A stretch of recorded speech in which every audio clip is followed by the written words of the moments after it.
ఈరోజు మీకు కొత్త కర్రీ చూపిస్తాను. హాయ్ ఫ్రెండ్స్, ఈరోజు మీకు కొత్త కర్రీ చూపిస్తున్నాను. మీకు నేను ఏంటంటే అది అల్లం పులుసు. ఇగోండి, కూరకు సరిపడాది ఆయిల్ వేసుకున్నాను. దీనిలో ఆవాలు, జీలకర్ర, శనగపప్పు, కరివేపాకు, ఎండుమిర్చి వేసామండి.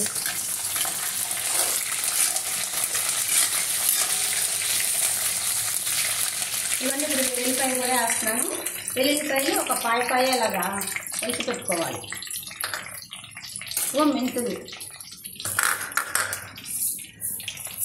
మెంతులు ఒక టీ స్పూన్ వేస్తున్నానండి. వెల్లుల్లిపాయ పాయ ఇలా రెబ్బలు వలిచేసి వేస్తున్నాను.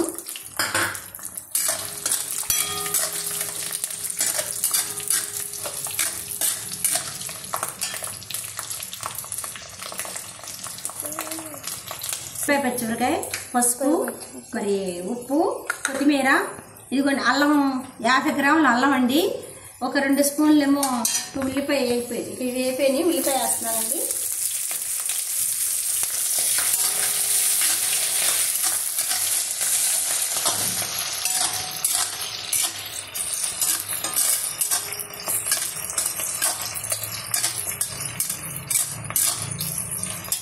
ఉల్లిపాయ కూడా వేగిపోతుందండి.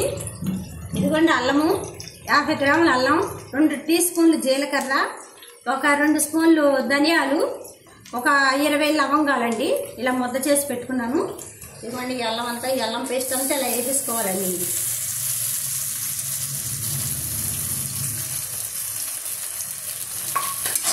బాగా నూనె వేసుకోవాలండి, నీరు లేకుండా పక్కన నీట్గా.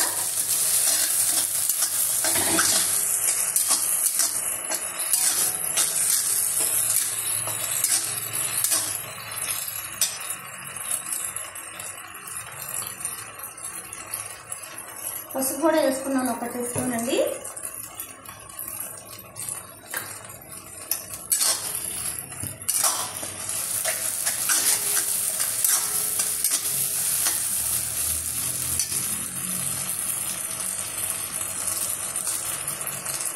మూడు టీ స్పూన్లు ఉప్పు వేసాను. కొద్దిగా కొత్తిమీర వేసాను. ఇవన్నీ 50 గ్రాముల చింతపండు ఇలా నానబెట్టుకోవాలండి.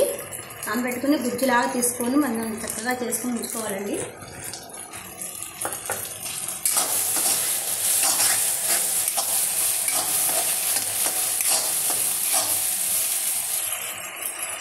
నేను ఈ అల్లం పులుసు గురించి, ఈ అల్లం పులుసుకి కావాల్సిన 2 ఉల్లిపాయలు, 3 పచ్చిమిరపకాయలు, ఒక 50 గ్రాముల అల్లం, 50 గ్రాముల చింతపండు, మరి 2 టీ స్పూన్లు జీలకర్ర, 2 టీ స్పూన్లు ధనియాలు, ఒక 20 ఏమో మిరియాలు, ఇవన్నీ మెత్తగా దంపేసుకోవాలండి. ఉల్లిపాయ పచ్చిమిరపకాయ మాత్రం తాలింపు వేసుకోవాలి. తాలింపు గింజలు వేసుకున్నామండి. 50 గ్రాముల చింతపండు కూడా వేసుకోవాలి. ఇవి 2 టీ స్పూన్లు కారం కూడా వేసానండి నేను.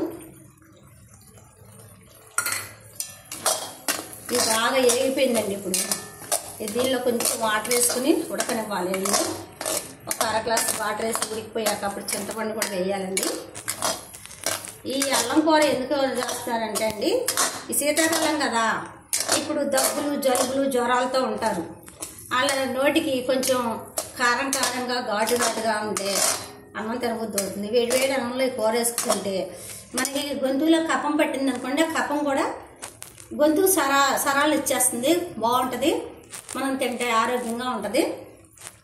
కఫం పట్టిన వాళ్ళకి ఇది నెలకు ఒకసారన్నా కఫం ఉన్న వాళ్ళు తింటే కూర చాలా మంచిదండి. అల్లం పులుసు అనేది దగ్గు, జలుబు, జ్వరం, కఫం పెట్టిన వాళ్ళకి ఇది అల్లం, మిరియాలు, ధనియాలు, జీలకర్ర ఇవన్నీ సారం దిగితే పులుపు చాలా బాగుంటుందండి కూర. మీరు వేడిలో అన్నంలో మీరు చేసుకుని తినండి.